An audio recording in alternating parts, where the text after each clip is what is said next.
Break के बाद आपका स्वागत है। सावधानी रोगों से बचाव का एक उपयोगी विकल्प है और यदि कोई रोग या बीमारी हो जाए तो ऐसे में आवश्यक है कि उसके गंभीर लक्षणों को लेकर सतर्क रहें, क्योंकि सतर्कता बरतने से जटिलताओं को काफी हद तक कम किया जा सकता है। कुछ ऐसी बीमारियां हैं जिसमें व्यक्ति को निर्जलीकरण की संभावना होती है, यानी शरीर में पानी की कमी हो जाती है।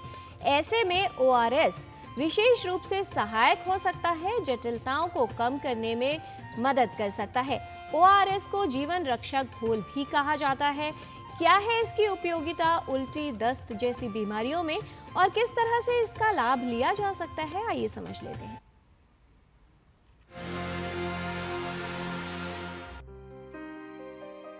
ORS यानी ओरल रिहाइड्रेशन सॉल्यूशन, जो पानी की कमी होने पर शरीर में इलेक्ट्रोलाइट्स का स्तर सामान्य करने में सहायक होता है। इसीलिए इसे जीवन रक्षक घोल भी कहा जाता है।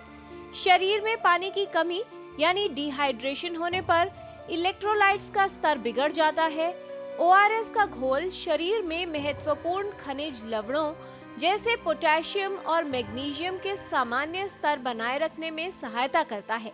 इससे आंतों को अधिक पानी अवशोषित होने में सहायता मिलती है। बच्चों में पानी की कमी होने पे आमतौर पे सबसे पहले जो चीज़ होती है वो चिड़चिड़ापन और बहुत प्यास लगना होता है। तो बच्चा चिड़चिड़ा होगा, रोएगा ज़्यादा और बार बार पानी मांगेगा। अगर इससे ज़्यादा पानी की कमी हो गई तो बच्चा सुस्त हो सकता है, जो कि इनफैक्ट और ज़्यादा गंभीर समस्या है। उसके अलावा मदर जो ध्यान दे सकती हैं कि बच्चा कितनी बार पेशाब करने के लिए जा रहा है। पेशाब की मात्रा अगर कम हो जाती है या पेशाब बहुत थिक गाढ़ा हो रहा होता है या बहुत डार्क कलर का हो रहा होता है तो ये गंभीर बात है। भरपाई के लिए जो आइडियल सॉल्यूशन होता है वो ORS होता है, या जीवन रक्षक घोल भी जिसे हम जानते हैं। तो ORS जनरली अगर बच्चे को दस्त जब से शुरू हुई है तब से अगर मदर उसका रिप्लेसमेंट शुरू कर देते हैं तो बच्चे को डिहाइड्रेशन होने नहीं पाता। निर्जलीकरण अर्थात शरीर में पानी की कमी होना, ये अवस्था कई कारणों से उत्पन्न हो सकती है। दस्त, पानी व तरल का कम मात्रा में सेवन, गर्मी में अधिक पसीना आना, उल्टी, बुखार, बार बार अधिक पेशाब आना या किसी रोग का प्रभाव, इन सभी कारणों से निर्जलीकरण की स्थिति उत्पन्न हो सकती है।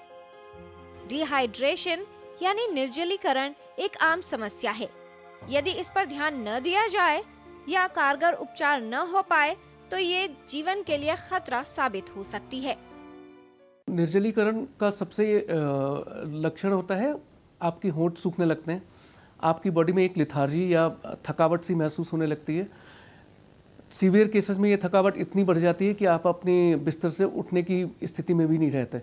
आपका ब्लड प्रेशर कम होने लगता है, आप बेहोशी की तरफ जाने लगते हैं। जिस कंडीशन में इतना आपको थकावट लगने लगे कि आपको किसी भी काम करने में मन ना लगने लगे, आप समझ लीजिए कि निर्जलीकरण काफ़ी दुष्प्रभाव डाल रहा है और इसमें इमीडिएट मेडिकल अटेंशन की ज़रूरत है।